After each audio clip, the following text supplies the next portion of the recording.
जय माता की दोस्तों। सभी मेरी माताएं बहनें ये सोचते हैं कि दुर्गा सप्तशती का पाठ हम कैसे आरंभ करें, इसको हमें कैसे करना चाहिए।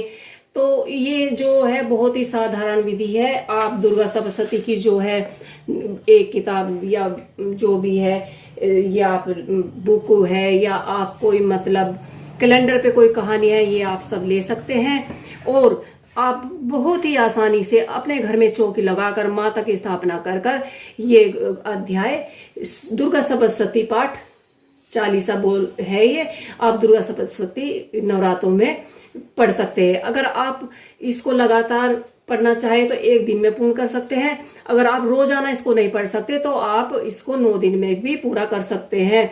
जितना आपके पास वक्त है आप उसको उसी के हिसाब से पूर्ण कर सकते हैं। तो मैं आपको बताती हूँ कि दुर्गा सप्तशती का पाठ आप कैसे करें। तो सबसे पहले आप जो हमारे वेद पुराण थे, पहले महर्षि ऋषि थे, वे संस्कृत में बहुत ज्यादा मानते थे, क्योंकि उनपे संस्कृत जो विद्या थी संस्कृत की, वे संस्कृत को ही अपना जो विद्या पढ़ाई मानते थे और वे संस्कृत ही पढ़ते थे। तो आजकल पहले संस्कृत में ज्यादा किताबें आती थी, अब संस्कृत में नहीं, ये हिंदी संस्कृत दोनों में ही आती है।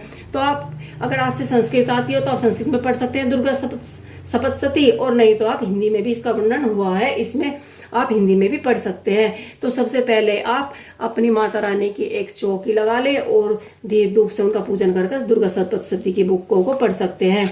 तो आप इसके 13 अध्याय होते हैं और आप इसके 13 अध्याय रोजाना एक भी पढ़ सकते हैं, एक दिन में 2 भी पढ़ सकते हैं। और अगर 13 के 13 पढ़ सके तो वो आप पढ़ सकते हैं। और आपको माता का जो है तांत्रिक यंत्र जो है, माता के दुर्गे, ये माता दुर्गा सप्तशती और जो माता की दुर्गा के 108 नाम पढ़ सकते हैं आप।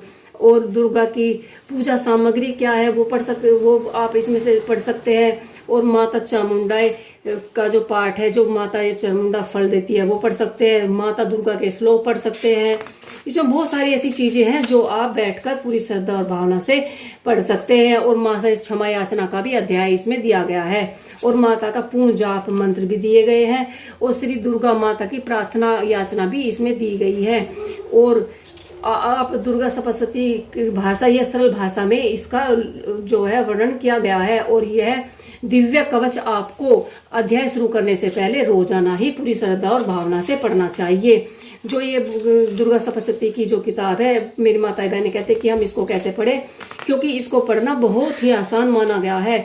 आप इसके स्रोत पढ़ सकते हैं और इसके जो भी इसमें माता के बहुत ही सारे रूप, बहुत ही सारे इसमें अध्याय दिए गए हैं, आपको उसको पूर्ण रूप से पढ़ सकते हैं। अगर मेरी माताएं बहनें इसको पूर्ण रूप से नहीं पढ़ पाती तो आप इसमें माता रानी के 13 अध्याय दिए गए हैं। इसमें अर्थ श्री दुर्गा सप्तशती भाषा में, हिंदी भाषा में ये बुक किताब छापी गई है। आप इसको बड़े आराम से पढ़ सकते हैं। इसमें सबसे पहले अध्याय में सुबह पहले नवरात्रि को पूरे अपनी चौकी लगाकर पूरे विधि विधान के साथ आप बैठे और अपनी दुर्गा सप्तशती की किताब को लें और यहाँ से पहला अध्याय शुरू होता है।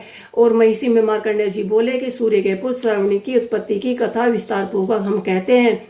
और यह कथा जो है आप पूरी श्रद्धा और भावना से एक अध्याय रोज पढ़ सकते हैं। और एक अध्याय पढ़ने के बाद माता की आरती करें और पूजा करें।